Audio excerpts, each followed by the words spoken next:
Well, good day, everyone. Thanks for coming. Thanks for making the time to be here today. You are here because we have created an addendum to our mentors training that gives some more information about the new areas that we're going to be tapping into concerning mentoring. So, what I believe Alexa had an agenda that had some things going before my presentation. So I don't have that agenda in front of me, so I'm going to throw that to Alexa to get the agenda rolling. Okay, no problem. Well, I think we were actually going to just start off by Denise, you wanted to say a few words just to start.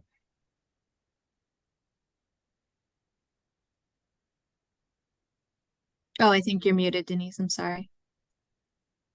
Yes, actually, my part was just welcoming everybody. And Jackie, I know are you able to hear us a little bit? I can, yes, thank you. Good.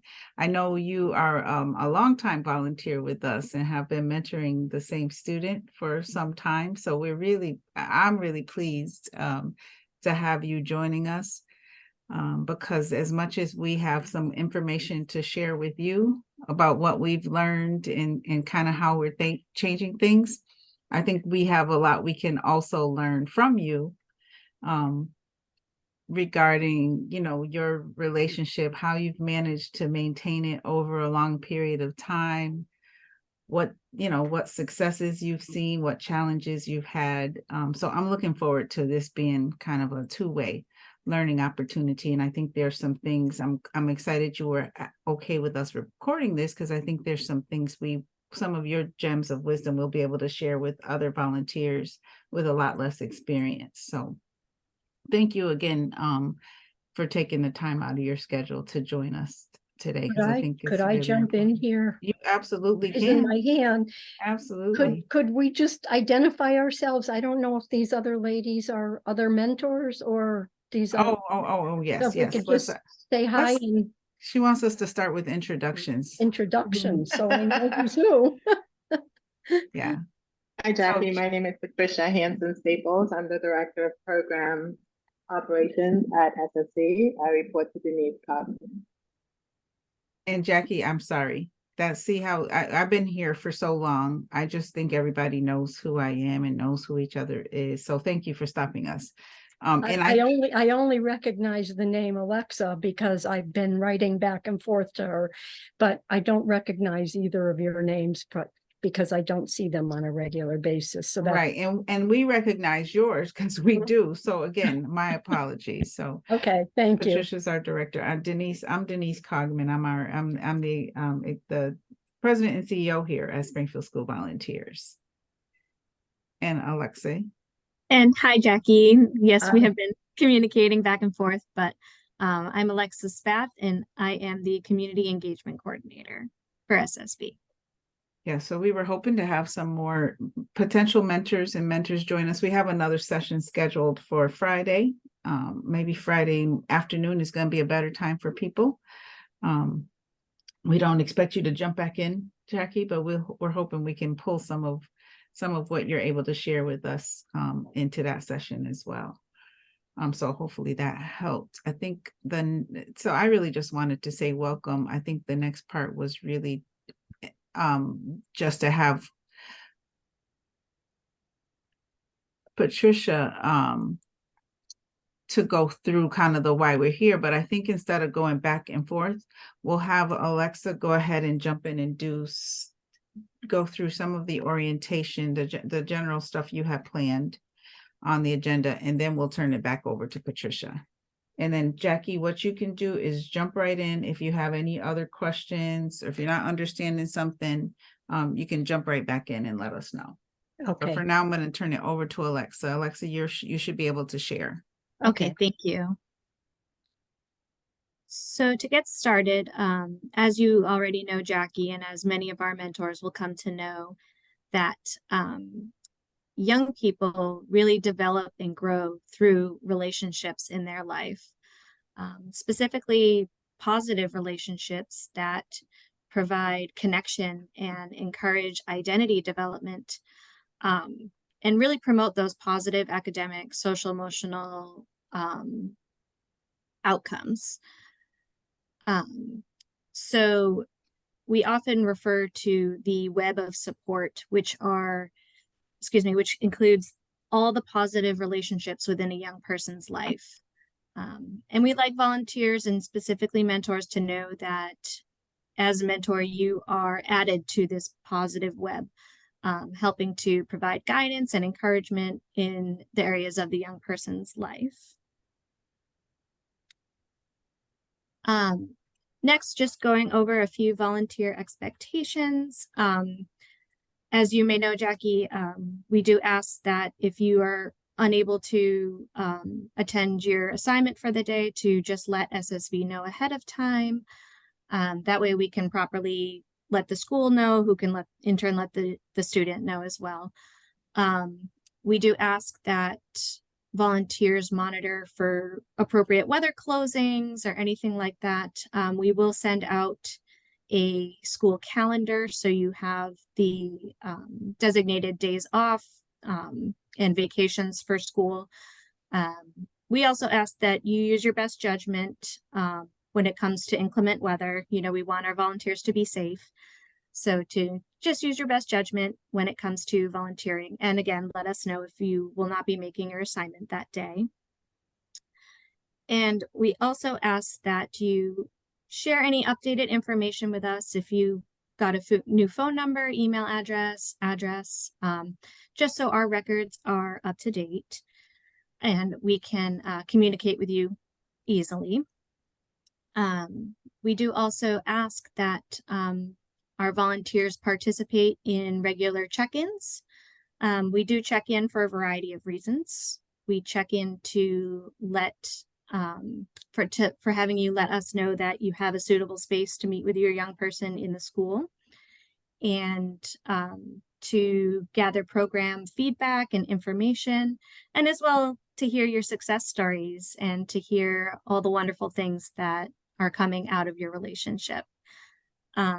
And lastly, I do just ask if you, we do send out regular communications through email.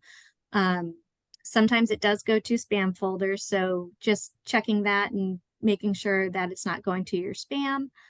And to let you know that we are on social media. So we do have a Facebook account and an Instagram account at this time. So, and I will go ahead and hand it on over to Patricia. Great. Thanks, Okay. Alexa. Thanks, Alexa. So what Alexa just shared really describes the basic information that we want all of our volunteers to be armed with before they even start, because it's important to have that in the beginning. Historically, we've done mentoring on what we call a non-prescriptive format, meaning that we basically recruit, train, and pair qualified volunteers or adults with youth who can benefit from a mentoring relationship. We had no very specific data that we were tracking. We just knew that from old research studies done since 1980s that any match between a caring adult and a student was beneficial, but we couldn't quantify in what ways they were.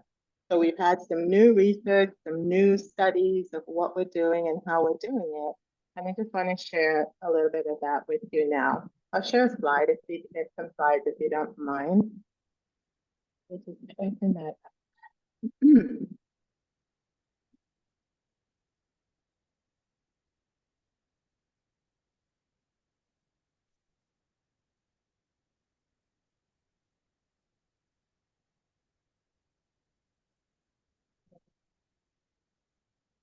And then I have a crazy mouse here.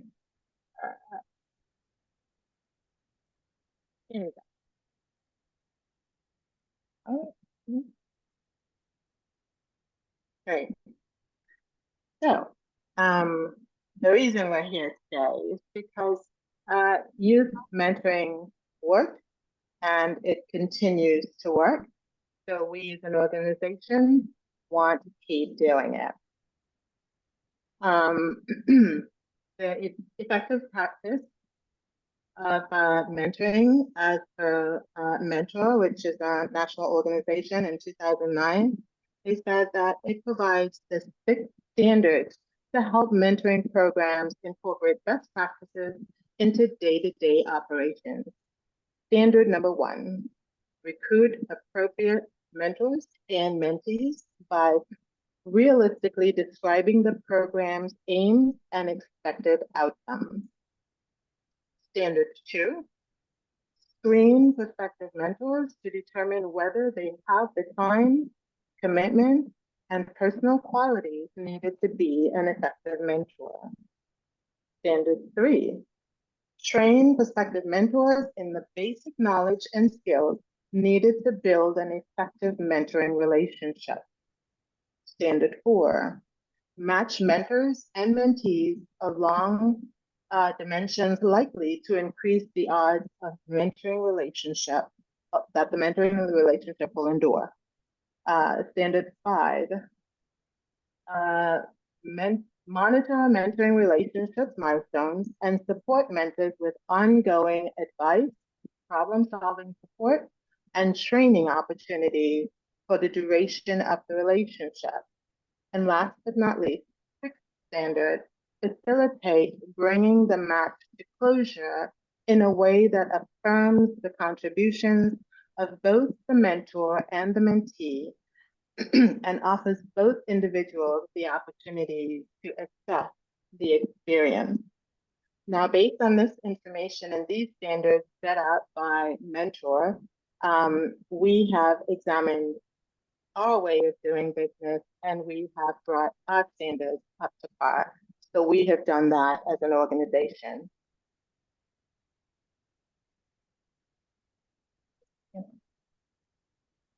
Next. So historically, mentoring was defined as just a caring adult matched with the student who would encourage them to pursue success in academic or social emotional issues.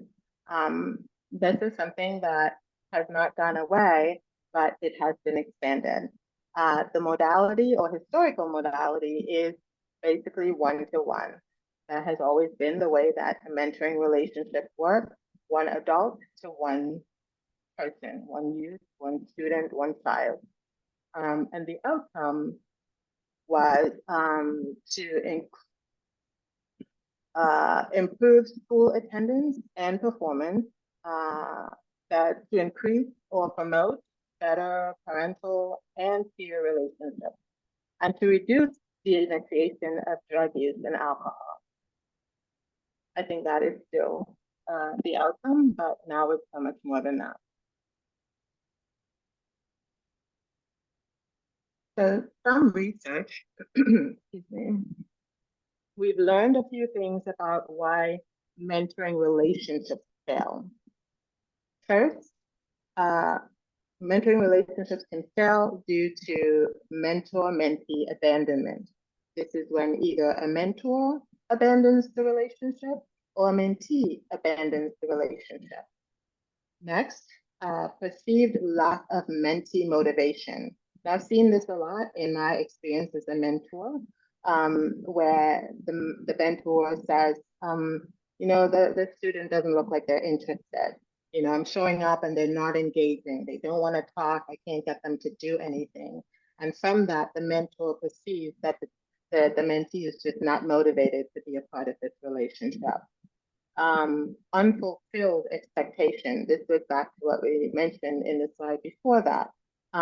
If we don't accurately and realistically explain or share what the expectations are, then we can oversell the program and therefore we can't meet it. So we have to be realistic in what it is our expectations are. As Alexa shared just before I came on, what the expectations of you as a mentor is. It was very clear, very concise, and so you know what is expected of you as a mentor. We need to do that on both sides, and that's the reason we have mentor training and mentee training as well, because we need our students to know what is expected from them as a mentee, as we need the mentors to know what's expected from them as a mentor. Another reason why mentoring relationships fail is deficiencies in mentor relational skills.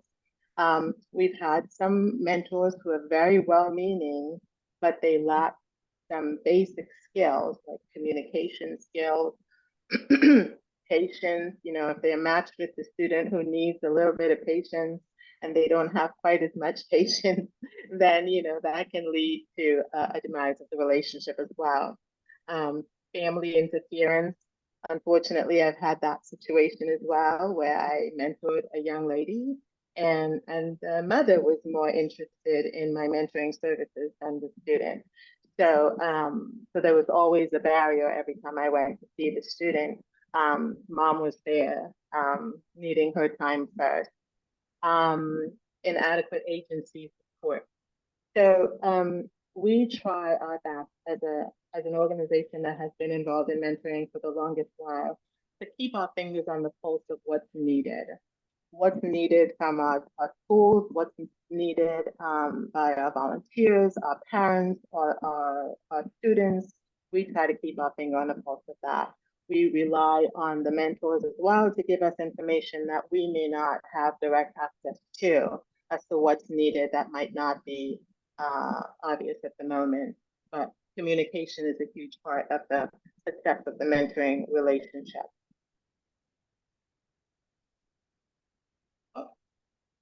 Change. Okay. So I just went through why some relationships fail. And now I'm going to go over why some programs fail. Now this is a wider scale. This is beyond you and your particular match. This is the organization that's actually sending you out to meet with the student. If we as an organization do not have sufficient resources, that can be a contributor to a program failing. Inadequate infrastructure, meaning that we do not have the tools, we do not have the systems, we do not have the processes in place to be able to do what needs to be done from recruitment to match to graduation. That can be a contributor to a program failing. Lack of support, meaning we need support, not just from our funders, but we need support from the schools, we need support from the parents, from our volunteers, everyone that's a stakeholder, we need their support. If we don't have that, that can contribute to the program failing. Limited knowledge of mentoring best practice.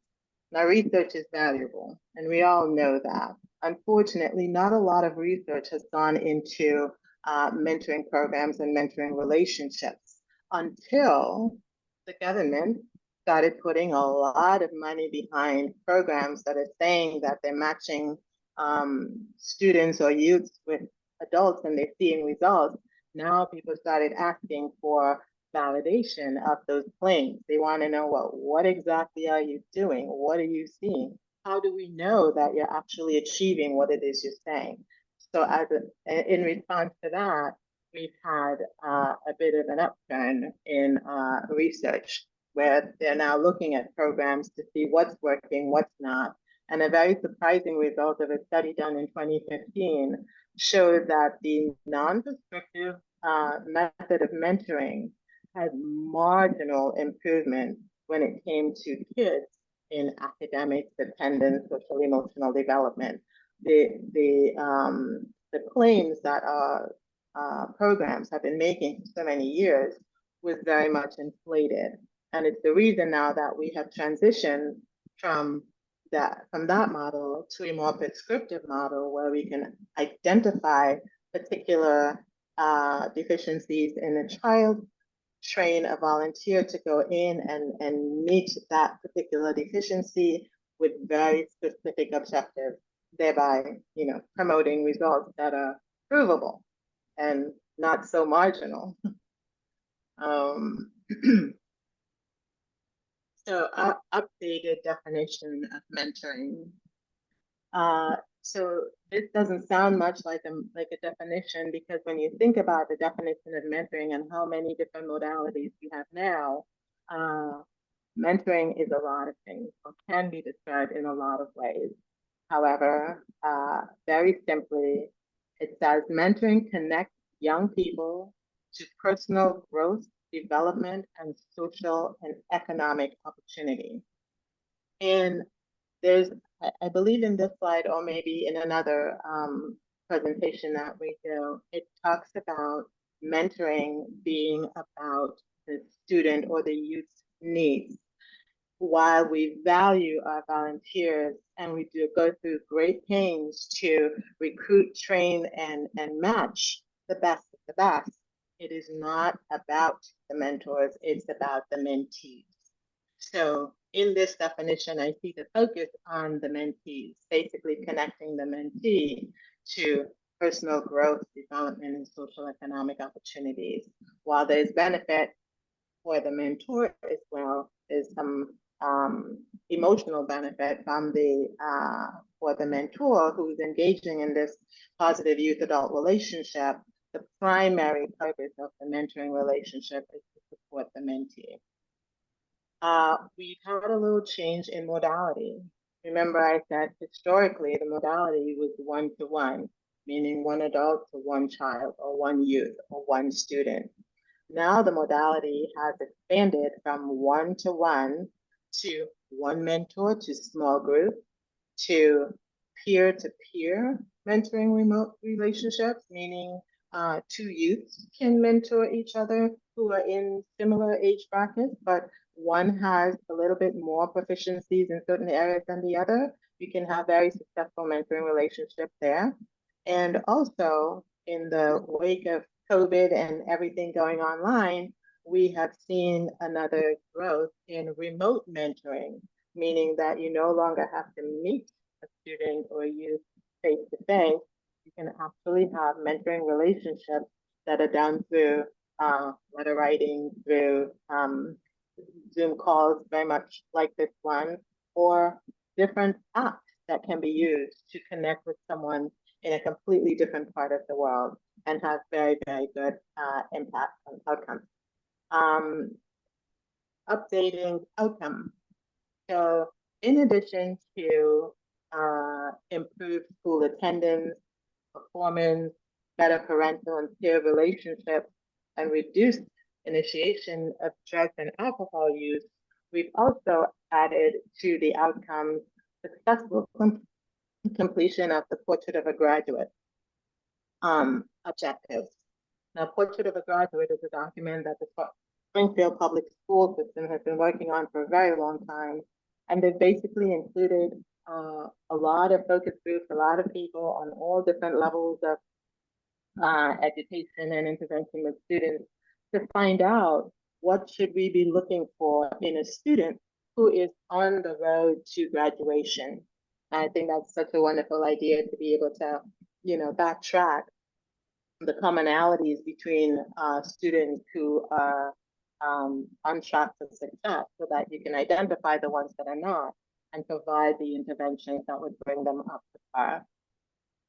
So that's an exciting update of our definition, modality, and outcome. I touched on a little bit earlier the non-prescriptive mentoring model. Mentoring connects young people to personal growth, development, and social economic opportunity. But the way that we did mentoring before was to train adults and match them with students who need a mentor and say, go at it. Let us know how it's working out in the end. You have no very specific areas to work on, no identified deficiencies, no specific area to focus your energy. So that, believe it or not, led to a lot of mentor burnout. I remember meeting with mentors who would say to me, I love this kid, but then when I get there, I don't know what to do with them. What do I do for a whole hour? If you're not a parent of younger children yourself, you might find yourself a little detached from what does it take to keep a 7-year-old, a 9-year-old, or a 13-year-old engaged. And so that model, though it worked for some, and some, mainly the ones who didn't really need much, just having an adult in their space, who's caring and loving and supportive, just brought automatic gains, but marginally, not enough to be considered clinically significant. So, so now with new observations and research and reporting, we find that the non-prescriptive method is not the best if we're looking for data and we want to really measure and report on change.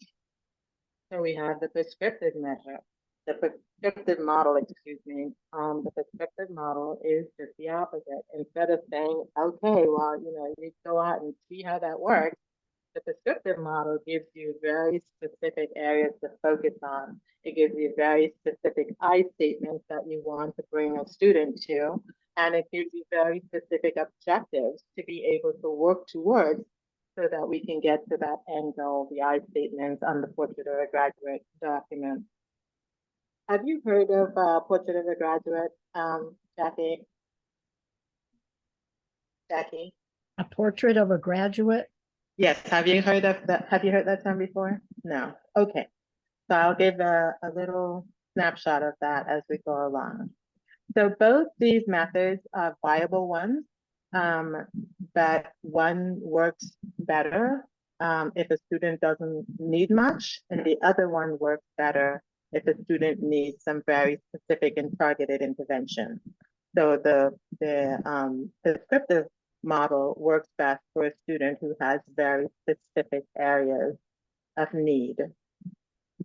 So the Portrait of a Graduate, what they did was they identified some areas of learning or areas of intervention and impact. There's 6 of them: learn, communicate, persist, thrive, lead, and work. Now, under each of these pillars, there's one I statement and a number of different objectives. What we've done as an organization is realize the fact that we mentor students in all levels of education. So we mentor students in high school, we mentor students in middle school, and in elementary school.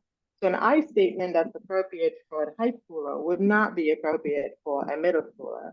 So if a high schooler says, I can take my allowance and make good choices about, how to invest that in my college dreams, that's not what an elementary school student is going to say. But we do want them to be thinking along the same lines of, constructive thinking, planning. So there are different levels of objectives for each level of education. And so we have broken that down into 3 different levels of intervention under each of those pillars. I will show that to you in a bit. So here, the difference between the prescriptive and the non-prescriptive. The prescriptive side, you see all of the pillars. And in another document, I would show you where all of the pillars are broken down into individual objectives and an I statement. Whereas the non-prescriptive is we recruit, screen, match pairing adults with students who need mentors, and we have the mentors figure it out and let us know how things are going for them. So that's very, very different, 2 very different approaches. Let's see.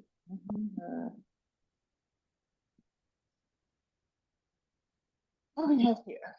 Okay, so the comparison between the 2 is the prescriptive model gives us very specific data points that are measurable. So we know going in what it is we're working towards. We know through the list of objectives how well we're doing, if we're meeting that point or not. And this particular model is most effectively implemented after the first phase of mentoring preparation. That is, you're getting to know your mentee. You're getting to understand, how they are, what they like, how they work best, and things like that. Then at that point, you would engage a strategy for working through the portrait of a graduate pillar. On the non-prescriptive model, data points are qualitative and difficult to measure. So, a caring adult matched with a student who needs a mentor but not working towards any particular deficiencies would be able to say, Susie is doing so much better since she's been meeting with Jackie. She just seems happier, but that's not something that we can measure. While we can observationally say, well, she's definitely better than she was, we can't really say how. Under the prescriptive model, we can say, well, Johnny used to not be able to advocate for himself. And now he is doing that. And that's demonstrated by when I'm giving the test out and I ask if anybody has any questions, Johnny is saying, I have a question. I don't understand what number 2 says. So we can check off, an objective that reflects that quality based on the prescriptive model. I hope that was clear. And great. Under prescriptive, I said that it's the model is most effective after you have gone through that first phase of getting prepared to be in that relationship. Under non-prescriptive, you go right into it. From the first day, you just start with getting to know you, and you just kind of figure it out as you go along. You don't have to wait for anything in particular because it's all just building on itself. And I copied and pasted this last page because I think that we will actually copy it and share it. But these are just some steps to go through that helps us to know that we're doing the program correctly. So I just wanted to put it here so that I don't lose it. It's the mentor guiding principles. We'd be happy to share that, not read it here. But I will move on to the last slide, which says, thank you for achieving the goals when we see our mentees throwing their hats up because they've graduated. So thank you. Any questions on any of the slides?